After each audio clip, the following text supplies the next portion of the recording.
नमस्कार दर्शकों, आइए आज सुनते हैं एक कथा श्री राम की शपथ। एक बार की बात है, गोस्वामी तुलसीदास जी अवध में थे। वह सरयू नदी में स्नान करने के लिए आए। जब गोस्वामी तुलसीदास जी नदी में उतरकर सरयू में अंदर की ओर जा रहे थे, उसी समय एक महिला भी सरयू नदी पर स्नान करने पहुंची।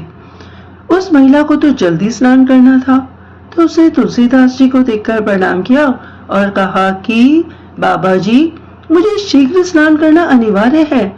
आप उस ओर मुख करके नदी में खड़े हो जाइए।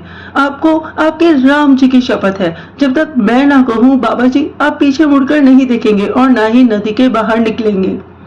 गोस्वामी जी ने उस महिला को आश्वासन दिया और नदी में महिला की ओर पीठ घुमाकर खड़े हो गए। कड़ाके की ठंड पड़ रही थी। महिला जल्दी जल्दी नहाकर भागी। जल्दबाजी में वह महिला गोस्वामी जी को पीछे मुड़ने और बाहर निकलने का तो कहना ही भूल गई। अरे वो तो अपनी दी हुई शपथ भी भूल गई और इस कारण गोस्वामी तुलसीदास जी घंटों नदी में ही रह गए।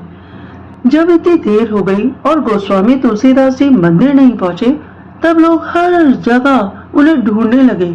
ढूंढते ढूंढते पता चला कि गोस्वामी तुलसीदास जी तो स्नान करने गए थे, तभी से अब तक वह वापस ही नहीं आए हैं।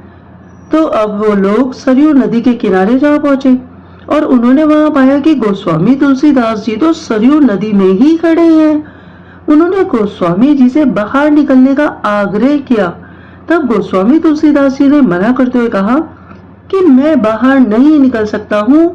एक महिला ने मुझसे शपथ ली है, यदि वह देवी मुझे बाहर निकलने को कहेंगी तभी मैं बाहर निकल सकता हूँ।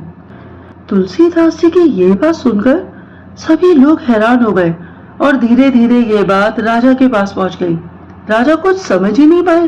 वह शीघ्र ही गोस्वामी तुलसीदास जी के पास पहुंचे।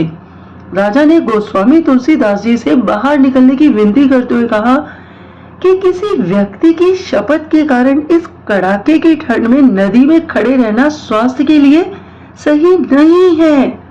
सबसे महत्वपूर्ण तो गोस्वामी जी, सबसे महत्वपूर्ण आपका स्वास्थ्य है।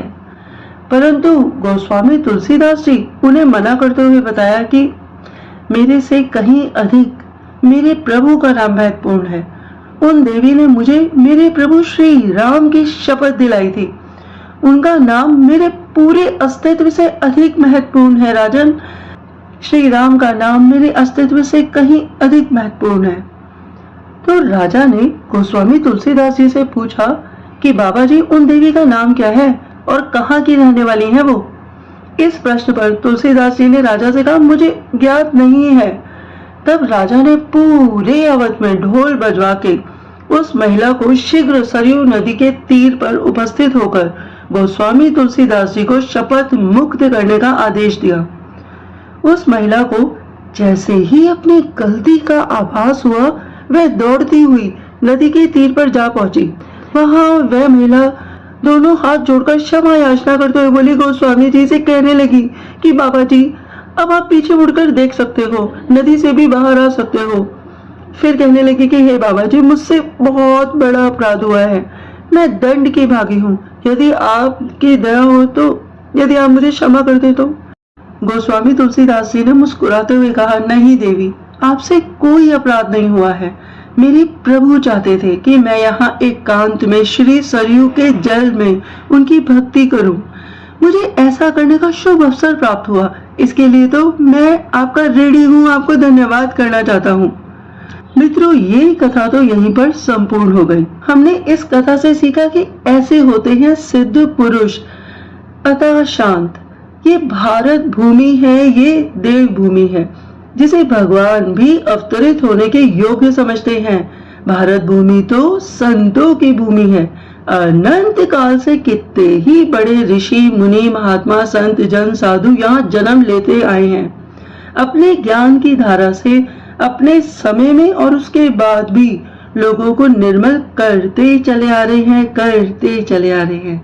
जय जय श्री राम। आप सब लोगों ने कथा को बहुत ही प्रेम पूर्वक सुना। आपके अंदर बैठी आत्मा, आपकी ऊर्जा शक्ति को मेरा बारंबार प्रणाम है। बहुत बहुत धन्यवाद, बहुत बहुत धन्यवाद।